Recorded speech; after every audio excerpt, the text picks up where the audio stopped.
I like to try to get under the eye and across the anterior malar area with one puncture if it's possible, and I just advance my needles and use larger needles. But you feel a little pinch. And right now I'm using a 28 gauge, 3/4 inch needle, which is a great workhorse for a lot of areas. And she has the little malar separation here that we're going to start filling. And I'm subdermal. There's no resistance as I advance. And I inject as I go. You can kind of see it fill as I'm going in. And the nice thing about it is with the lidocaine in it, I'm leaving a little tunnel here where it's going to be numb, and I can go back through that little area to get up around the suborbital areas. And I'm just going to fan it a little bit to lift up that little malar separation. And I'm going to go over marking. So what I'm going to do is mark Linda, and these are markings that are generally based on the golden rule or phi principle. But what it does is help you decide if someone has asymmetric cheeks or a round face, or just a face that's a little bit hard to tell where should be the maximum apex of the curve of their cheek. The markings kind of help you know and keep that curve where it's going to be the most flattering. So usually what we'll do is I'll just use a white eyeliner so that it don't tattoo the patient. And we'll go from the lateral canthus to the top of the tragus.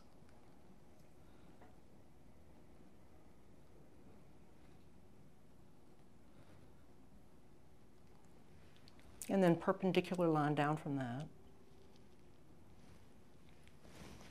We go from the middle of the tragus to the top of the alar crease, and from the middle of the tragus down to the commissure.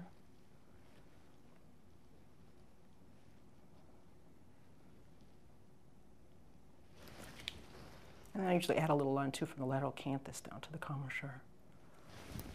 Where this line intersects this line tends to be the most flattering place for the maximum curve of the cheek. And most people, especially if they don't have very nice cheeks, it helps to give them almost an egg-shaped or ovoid curve. And so I kind of connect the lines.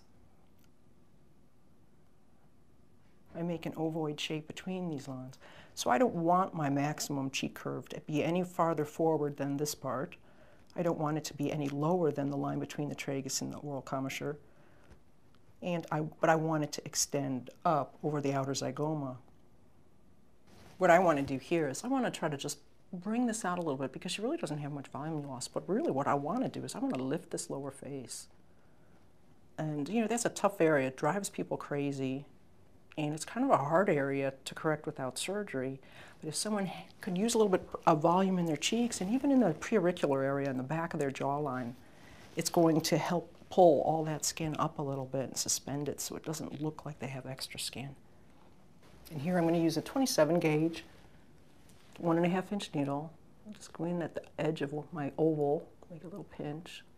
Up subdermal, and I'm going to inject as I advance. Now out here can be a little bit fibrous, especially as we get closer to the ear.